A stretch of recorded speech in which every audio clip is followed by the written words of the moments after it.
경제 독점과 부패인데 혁명수비대는 이란의 가장 큰 손입니다. 특히 석유, 건설, 통신은 혁명수비대가 운영하는 기업들이 장악하고 있죠. 국가 속 국가라고 불리워지고 있는데 부패, 비리, 특혜 논란이 끊이지 않죠. 그러니까 작년 12월에 미국 메릴랜드 대학의 CISSM이라는 연구기관인데 여기서 이란 국민 한 300명을 대상으로 심층 인터뷰를 했습니다. 심층 인터뷰 대상자 61%가 이란 경제가 나빠진 것은 제재가 아니라 국내 부패 때문이다 이렇게 답을 했습니다. 혁명수비대에 대한 반감을 에둘러 마는 건데 미국과 이란의 이제 사이의 종전 협상이 지금 이제 클라이막스로 치닫고 있지 않습니까? 뭐 2차 회담의 여진에 만에 이번에 완전히 종전의 간에 만에 긴박하고 굉장히 중요한 순간인데 이란의 최고 지도자 모스타바 하메네이의 모습은 하메네이 코빼기도 안 비치고 있어서 그래서 이제 많은 사람들이 궁금해하는데 일단 지난 18일 현지 시간 18일은 이란군의 날입니다. 우리 국군의 날처럼. 그러면서 모스타바 하메이니가 이제 텔레그램 성명을 냈는데 이란의 드론이 번개처럼 미국과 시오니스트 살인자 이스라엘을 뜻합니다. 공격하는 것처럼 이란의 용맹한 해군 또한 적들에게 새로운 스타린 패배를 안겨줄 준비가 돼 있다. 그러면서 미국과 이스라엘을 향해 아주 강경한 메시지를 내놨는데 성명에서 해군을 언급한 거는 호르무즈 해협 재봉쇄와 연관이 있지 않나 이런 해석들을 많이 합니다. 전날에 아바스 아라크치 이란 외무장관이 X에다가 호르무즈 해협을 일시 개방하겠다고 얘기했고 트럼프 대통령은 이란이 미국의 협상 조건, 종전 협상 조건을 수용했다 발표를 했죠. 그런데 바로 이란 군부가 호르무즈 해협을 재봉쇄하겠다고 또 성명을 내지 않았습니까? 그래서 이 일련의 과정과 모스타바 하메니의 텔레그램 성명과 관련이 있지 않나.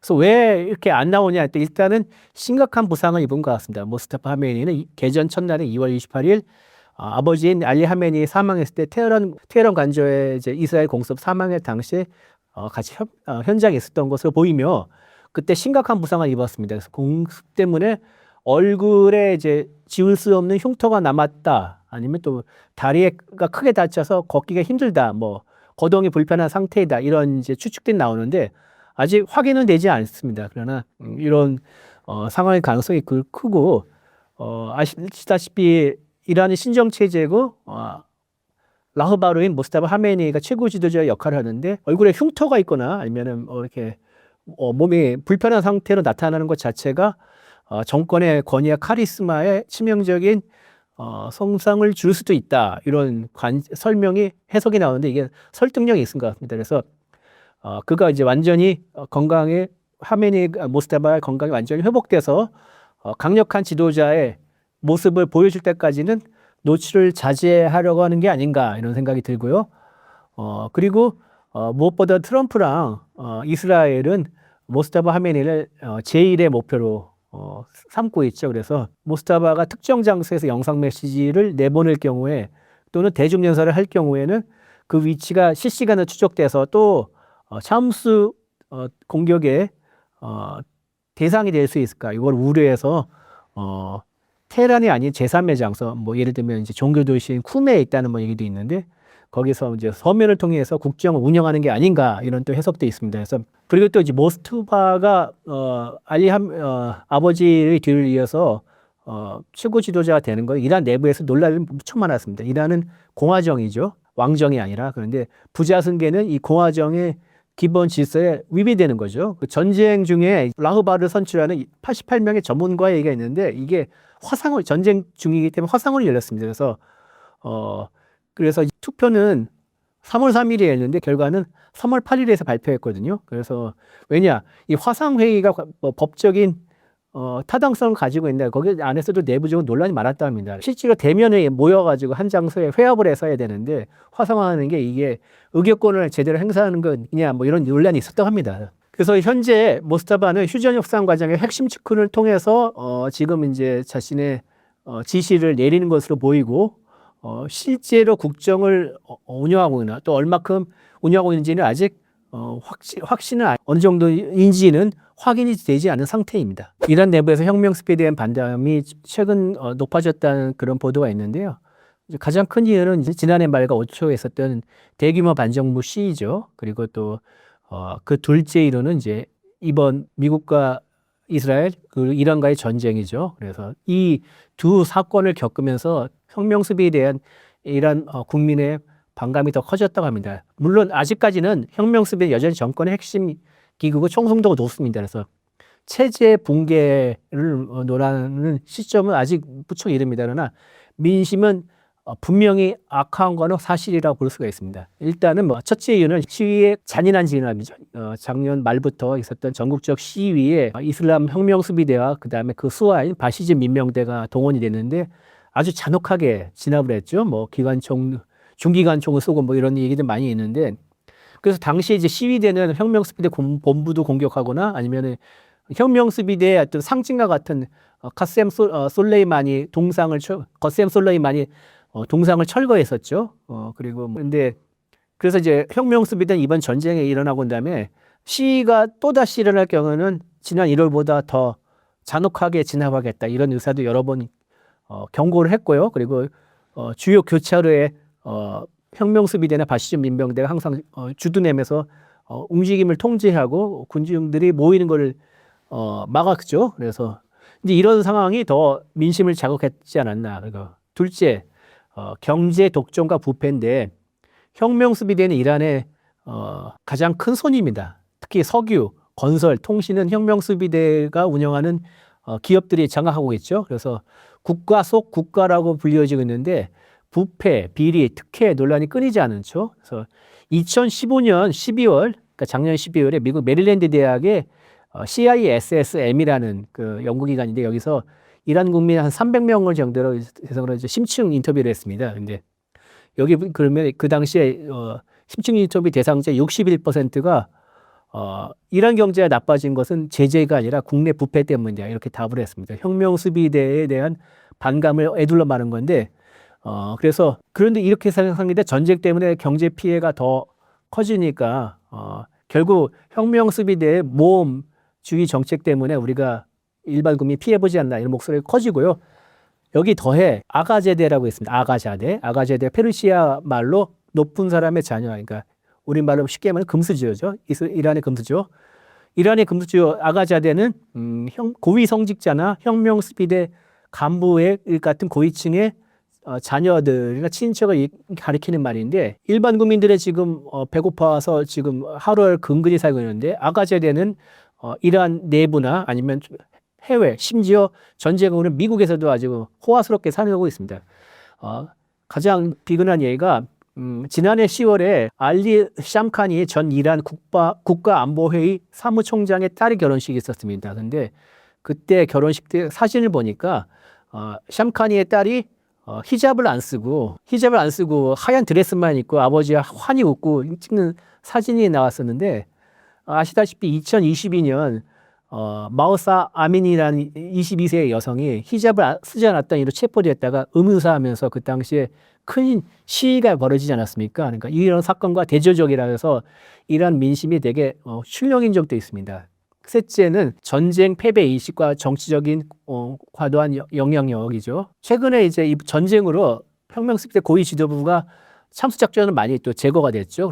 그러면서 이제 이런 모습을 보니까 많은 이란 시민들이 혁명 수비대는 자국 국민을 잘 죽인 데는 아주 도사인데 미국과 싸우는 데는 잼병이다 이렇게 또 생각들 하고 있다고 합니다. 그러면서 그리고 이란은 혁명 수비대가 아무리 강한다 해도 신정 체제 국가고 일종의 문민 통제 확실한데 지금 혁명 수비대가 모스타바를 앞세워서 지금 사실상 국정을 장악하고 흔드니까 이거에 대해서 또 반감도 커진 거죠. 그래서 결론은 혁명 수비대에는 반대 여론이 커지고 있고 과거보다 지금 경제나 전쟁 피로 이런 것 때문에 그 반감의 크기는 더 큽니다. 그래서 혁명 수비대라 체제의 상징 뿐만 아니라 이 모든 그 고통의 근원 이렇게 보는 시각이 강해졌다고 합니다. 다만 비대의 그 이란 국정 장악력이 너무나 크기 때문에 당장 체제 변화가 이어지지 않고 있다는 상황이 요거는 이제 한계라고 할 수가 있겠습니다. 마스드 페제시키안 이란 대통령은 개혁파이자 또 이란의 소수 민족입니다. 아제르바이잔 계통이라고 하죠. 이란의 국민 중에서 60%가 이제 페르시아하고 나머지 40%는 아제르바이잔도 소수 민족들 많다고 하는데 그 중에 그리는 소수민족들의 표를 모아서 대통령이 당선된 인물입니다. 근데 페제시키안 대통령이나 이번에 협상에 참가하고 있는 갈리바프 의장이나 아라그치 외무장관 이 세 사람은 제가 보기엔 분명히 협상파로 보입니다. 협상파로 보이고 아라그치 장관은 X에다가 호르무즈 해협 개방을 처음 밝히는 인물이죠. 그리고 페제시키안은 이제 뭐 2월 10일이 전쟁이 있기 전에 반정부 시 유혈 진압에서 처음으로 대국민 사과를 했죠. 그리고 부끄럽다 이런 표현까지 한 그런 인물입니다. 그러나 17일 우리가 알다시피 아라그치 외무장관이 해협 개방을 발표하고 난 다음에 24시간 만에 18일에 이란 혁명 수비대가 정반대의 메시지를 발신했죠. 호르무즈 해협을 봉쇄하겠다. 그러니까 혁명 수비대 관계자는 아라그치 발표 이후에 바로 이란 국영 방송에 나와서 뭐라고 하냐면 호르무즈 해협을 통과하려면 혁명 수비대에 허가를 받아야 한다고 그렇게 발언을 했습니다. 그래서 외무장관의 예상치 못한 게시글과 딜 트럼프의 초조한 허세가 동시에 터져나와 이란은 혼란의 안개 속으로 빠져들어왔다. 그리고 이런 파르스 통신이 이렇게 또 해설을 내렸죠. 그리고 또 메흐르 통신, 그 이란의 반간영인데 외무장관의 글은 트럼프가 승리자로 자처하는 최적의 기회를 제공했다. 그러니까 결국 페제시키안과 외무장관 그리고 국회의장 이 세 사람의 협상파를 비판한 것이죠. 혁명수비대가. 그래서 월스트리트저널이 걸프만 지역의 선원들의 대화 녹음 기록을 입수했는데 여기 보면은 한 사람이 자신을 혁명수비대원이라고 속 밝히면서 우리는 어떤 바보의 트윗이 아니라 하메네의 명령에 따라 해협을 개방할 것이라. 어떤 바보는 아라그치를 지칭한 걸로 보이죠. 그래서 미국의 이제 싱크탱크 전쟁 연구소 ISW를 했습니다. 그게 이제 우크라이나 전쟁부터 이름을 알린 전쟁 연구소인데 여기서는 이란 내 강경파와 온건파의 권력 투쟁이 좀 치열하게 벌어지고 있다. 그래서 이렇게 분석을 했고요. 이미 이제 페제시키안은 여러 번 혁명 수혜한테 까였습니다. 예, 지난달 7일이죠.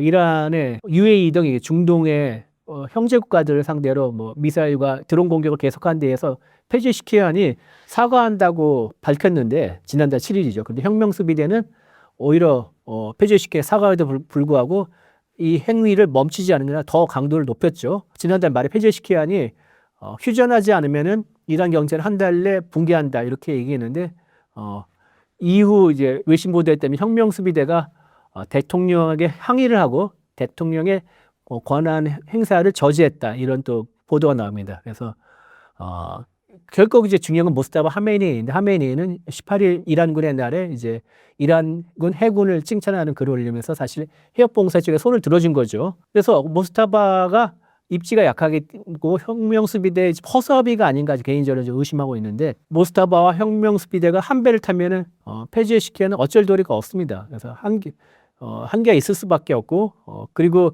지금 2차 협상에서 결과가 나온다 해도 그게 제대로 이행할지도 그것도 또 의문이 들 수밖에 없죠. 예, 뭐 미국은 여러 차례 이란의 미사일 발사 능력 90% 이상 제거했다고 강조했죠. 그러나 중거리 탄도미사일, 그러니까 MRBM 1,500 정도 이상 나가는 것 이런 것들 IRBM이나 이런 것들은 분명히 90% 가까이 발사에 떨어진 건 맞습니다. 그러나 1,000km 이하 이제 단거리 탄도미사일은 상대적으로 지금 그렇게 많이 능력이 떨어졌다는 증문은 뚜렷하지 않습니다. 그래서 이란은 이제 매달 50에서 100발 정도 미사일을 생산하는 것을 추정하고요. 전쟁 추정입니다. 그리고 지하에 저장 시설을 마련해 놓고 구멍만 살짝 뚫어놓은 다음에 이동형 미사일 발사대 있지 않습니까? 트럭을 개조해서 만든 발사대인데 그걸 살짝 나와서 쏘고 다시 들어가는 이런 이제 작전을 짰는데 이러면서 생존성을 높였습니다. 그래서 이란이 이제 땅속 깊이 파놓은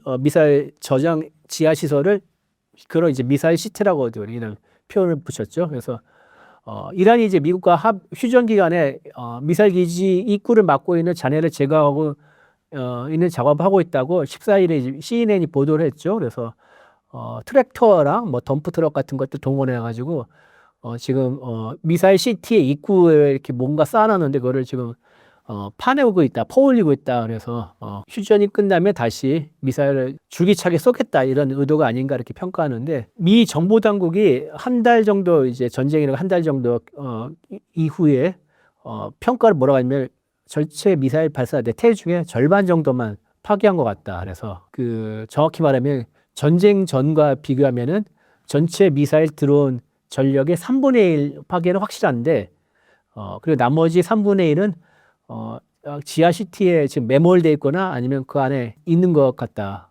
이렇게 평가를 내는 적이 있거든요. 그래서 절반도 안 되는 거죠, 결국은. 그 이란은 또 자신들의 미사일 능력이 70% 이상 지금 보존하고 있다고 주장하고 있습니다. 그래서 상당수 많이 남지 않았나. 그래서 이란이 이제 하루에 다시 이제 휴전이 끝나고 전쟁이 재개한다고 해도 하루에 한 최소 15발에서 최대한 30발 정도의 탄도미사일을 쏘고 50대에서 한 100대 정도의 드론을 날릴 수 있는 능력을 가지지 않았나. 아직까지 가지고 있지 않나. 물론 이제 이스라엘까지 날아가는 중거리 탄도미사일급 이상의 미사일은, 장거리 미사일은 상당히 많이 소진하거나 파괴된 것으로 보입니다. 그러나 단거리나 순항미사일, 그러니까 인근에 있는 걸프 협의회 국가들을 또는 미군 시설을 공격할 정도는 충분히 갖고 있다. 이렇게 평가할 수가 있죠.